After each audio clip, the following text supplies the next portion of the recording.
Hi friends, welcome to my channel Bhagyashree Reddy Telugu vlogs. మీరు నా ఛానల్ని కొత్తగా చూస్తున్నట్లయితే కింద ఉన్న సబ్స్క్రైబ్ బటన్ని ప్రెస్ చేయండి. అలాగే పక్కన ఉన్న బెల్ ఐకాన్ను కూడా ప్రెస్ చేయండి. ఇట్లా చేయటం వల్ల నేను చేసే ప్రతి వీడియోస్ మీకు నోటిఫికేషన్స్ వస్తాయి. ఈరోజు నేను పుచ్చగింజల పచ్చడి చేస్తున్నాను.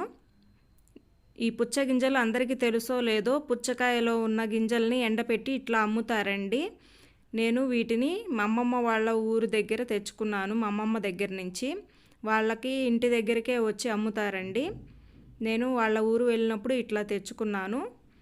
వీటిని ఇప్పుడు ఆయిల్ లేకుండా బాండీలో ఇట్లా సిమ్లో పెట్టుకొని బాగా ఫ్రై చేసుకోండి.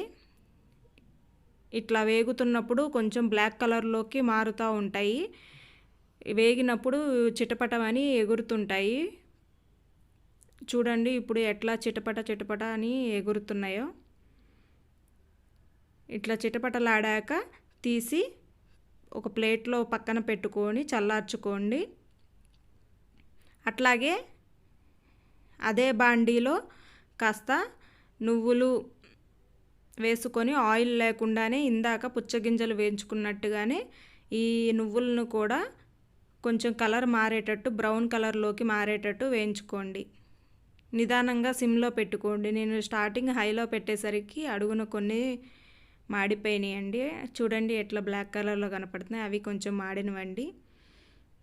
ఏం ప్రాబ్లం లేదు మాడినా కూడా. ఇట్లా సిమ్లో పెట్టుకొని లైట్ బ్రౌన్ కలర్లోకి వచ్చాక తీసి పక్కన పెట్టుకొని వీటిని కూడా చల్లార్చుకోండి. ఇట్లా రెండింటిని పక్కన పెట్టి చల్లార్చుకున్నాక ఈలోపు కొంచెం ఆయిల్ వేసుకొని అందులో టమాటాలు 4 టమాటాలు కొంచెం పెద్ద సైజు ముక్కలుగానే కట్ చేసుకున్నాను. ఒక 10 పచ్చిమిర్చి వేసానండి. మంట ఎక్కువ తినేవాళ్ళు కొంచెం ఎక్కువైనా వేసుకోవచ్చు, తక్కువ తినేవాళ్ళు తక్కువ వేసుకోండి.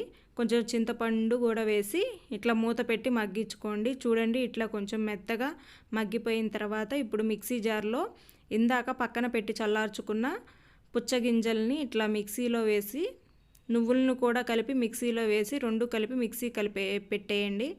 ఎందుకంటే పుచ్చగింజల పైన ఉన్న షెల్స్ గట్టిగా ఉంటాయి. మనం రోట్లో నూరినప్పుడు అవి మెత్తగా అవ్వవు, పలుకుగా ఉండి మన నోటికి తగులుకుంటుంటాయి. అవి షెల్స్ గట్టిగా ఉండటం వల్ల మనం తినాలంటే ఇబ్బంది పడతాము. అందుకని ముందే మిక్సీ జార్లో ఇవి రెండు వేసి మెత్తగా పౌడర్ చేసి పెట్టుకోండి. ఇప్పుడు నేను మిక్సీలో పౌడర్ చేసి పెట్టుకుంటున్నాను వాటిని. ఇట్లా మిక్సీ జార్లో మెత్తగా పౌడర్ చేసుకున్న వాటిని పక్కన పెట్టుకోండి. చూడండి ఇట్లా మెత్తగా చేసుకోవాలండి. నేను చూపించిన విధంగా చూసారా ఎట్లా మెత్తగా పౌడర్ అయిపోయిందో అట్లా చేసుకోవాలండి.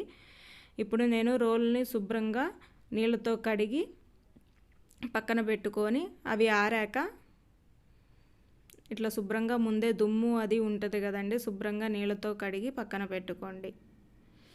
ఇట్లా పక్కన పెట్టుకున్న తర్వాత ఇప్పుడు ఈ పచ్చడి దంచుకుందామండి. ఇట్లా ఆరిపోయిన తర్వాత దీంట్లో ముందుగా ఇందాక వేయించుకున్న వాటిలో పచ్చిమిర్చి, కొంచెం చింతపండు, దాంట్లో చింతపండు వేసాం కదండి, ముందుగా పచ్చిమిర్చి చింతపండు రెండు కలిపి దంచుకోవాలండి. అట్లాగే దాంట్లో కొంచెం ఉప్పు వేసి ఇట్లా మెత్తగా నూరుకోండి.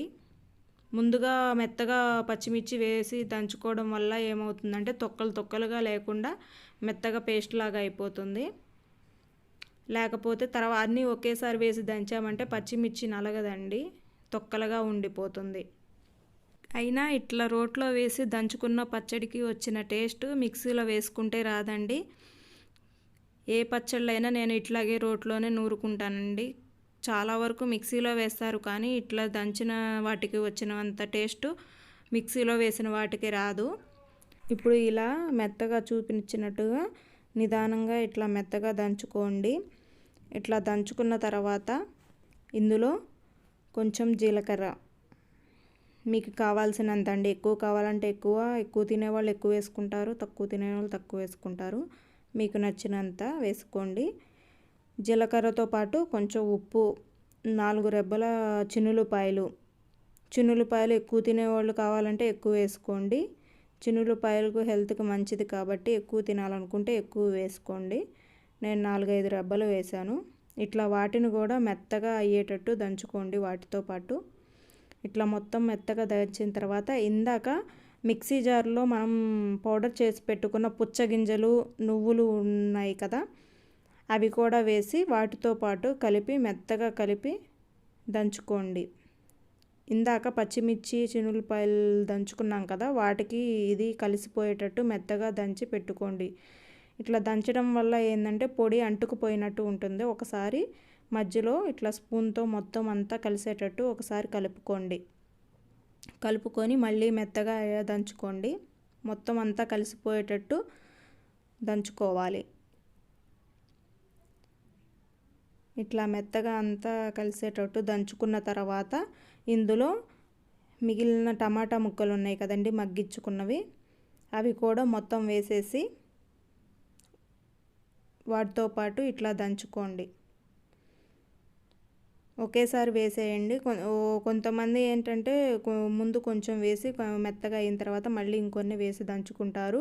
అవసరం లేదండి, పౌడరు గట్టిగా ఉంటుంది కాబట్టి దాంట్లో కలిసిపోతుంది. ఇట్లా మొత్తం అన్నీ మిక్స్ చేసి ఇట్లా దంచేసుకోండి. మళ్ళీ ఒకసారి మధ్యలో ఇట్లా కలిపి మళ్ళీ బాగా మెత్తగా నూరుకోండి. ఇట్లా రోట్లో దంచుకున్న పచ్చళ్ళకున్నంత టేస్ట్, ఆ టేస్టే వేరండి. ఇప్పుడు నేను ఉప్పు చూస్తున్నాను సరిపోయిందా లేదా అని. మధ్యలో చూసుకొని కొంచెం ఉప్పు తక్కువ అయ్యిందని నేను మళ్ళీ ఉప్పు వేసుకుంటున్నాను. ఇందులో సాల్ట్ కంటే ఇట్లా దంచేటప్పుడు కల్లుప్పు వేసి దంచుకుంటేనే టేస్ట్ బాగుంటుంది. ఇట్లా మొత్తం వేసి దంచుకున్నాక దాన్ని తీసి ఒక గిన్నెలోకి తీసుకుందామండి. ఇప్పుడు ఇట్లా మొత్తం శుభ్రంగా తుడుచుకొని ఒక గిన్నెలోకి తీసుకుందాము. నాకు ఇట్లా రోట్లో పచ్చడి నూరిన ప్రతిసారి చిన్నప్పుడు గుర్తు వస్తుందండి.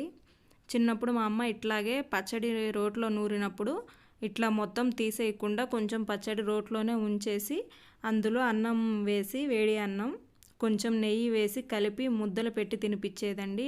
అట్లా దానికి ఉన్నంత టేస్ట్ ఇప్పుడు రావట్లేదండి. కానీ అలాంటి మెమరీస్ చాలా మిస్ అవుతున్నామండి ఇప్పుడు.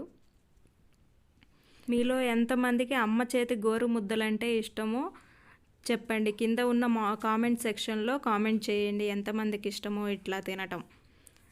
ఇట్లా మొత్తం అంతా శుభ్రంగా రోట్లో నుంచి ఒక గిన్నెలోకి తీసి పక్కన పెట్టుకోండి. తర్వాత కొత్తిమీర కావాలంటే కొత్తిమీరతో కలిపి పెట్టుకోవచ్చు. నేను ఇప్పుడు కొత్తిమీర వేయటం మర్చిపోయాను.